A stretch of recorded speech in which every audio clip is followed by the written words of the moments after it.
اعوذ باللہ من الشیطان الرجیم، بسم اللہ الرحمن الرحیم۔ آج جس سورہ کا ہم ذکر کریں گے وہ ہے سورہ بقرہ۔ سورہ بقرہ کے چوتھے رکوع میں اللہ تعالیٰ نے یہ فرمایا، کیونکہ پورا کا پورا قرآن حضرت محمد صلی اللہ علیہ وسلم میں نازل ہوا اور اللہ تعالیٰ نے ہر چیز کا علم ان کو عطا کیا، تو اللہ تعالیٰ نے اس چوتھے رکوع میں یہ فرمایا کہ میں نے حضرت آدم علیہ السلام کو جب اللہ تعالیٰ نے تخلیق کیا تو فرشتوں کو حکم دیا کہ ان کو سجدہ کرو، اور اللہ تعالیٰ نے کہا کہ میں زمین میں اپنا ایک نائب بنانے والا ہوں۔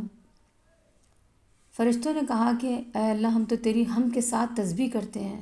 پھر اللہ نے فرمایا کہ میں ان اسرار کو جانتا ہوں جن کو تم نہیں جانتے، اور اللہ تعالیٰ نے تمام چیزوں کے نام حضرت آدم علیہ السلام کو سکھا دیے، اور پھر انہی چیزوں کو ملائکہ کے سامنے پیش کیا اور فرمایا کہ مجھے ان چیزوں کے نام بتاؤ اگر تم اپنے وعدے میں سچے ہو۔ انہوں نے عرض کیا کہ اے اللہ، تیری ذات پاک ہے، ہم کو علم نہیں، مگر جتنا تو نے ہمیں سکھایا ہے تو ہی اصل حکمت والا ہے اور جاننے والا ہے۔ تو اللہ تعالیٰ نے فرمایا کہ اے آدم، اب تم ان چیزوں کے نام بتاؤ۔ پھر حضرت آدم علیہ السلام نے فرشتوں کو ان کے نام بتائے تو اللہ تعالیٰ نے فرمایا کہ میں نے تم سے کہا تھا کہ میں زمین و آسمان کی سب پوشیدہ باتیں جانتا ہوں، اور وہ بھی جانتا ہوں جو تم چھپاتے ہو یا تم ظاہر کرتے ہو، یعنی اللہ تعالیٰ کو علم تھا کہ شیطان کے دل میں کیا ہے۔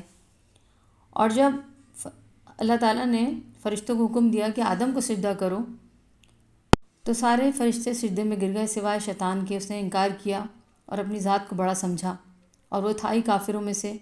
اللہ تعالیٰ دل کے حالات سے واقف ہے، شیطان کی عبادت کی غرض سے واقف تھا۔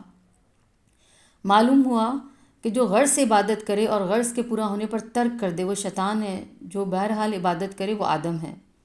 اور ہم نے کہا ہے آدم، تم اور تمہاری بیوی جنت میں رہا کرو، اور تم دونوں جو چاہو پیو، یہاں سے کھاؤ، جہاں کہیں جانا چاہو، مگر اس درخت کے پاس نہ جانا ورنہ تم ظالموں میں سے ہو جاؤ گے۔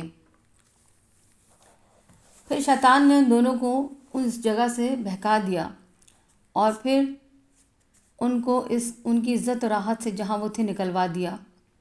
اور پھر اللہ تعالیٰ کو جب یہ بات اچھی نہیں لگی، اللہ کو غصہ، اور اللہ تعالیٰ نے فرمایا کہ تم سب نیچے اتر جاؤ، یعنی زمین پہ چلے جاؤ، اور تم ایک دوسرے کے دشمن رہو گے، اور زمین ہی تمہاری قیام گاہ ہے۔ پھر آدم علیہ السلام نے بہت اللہ تعالیٰ کے آگے گریہ وزاری کی، روئے، وہ اللہ سے معافی مانگی، وہ سب جانتے تھے۔ اللہ تعالیٰ نے کہا کہ تمہاری توبہ قبول فرمائی اللہ تعالیٰ نے ان کی، اور کہا بے شک اللہ تعالیٰ واقعی توبہ قبول فرمانے والا ہے اور بے حد مہربان ہے۔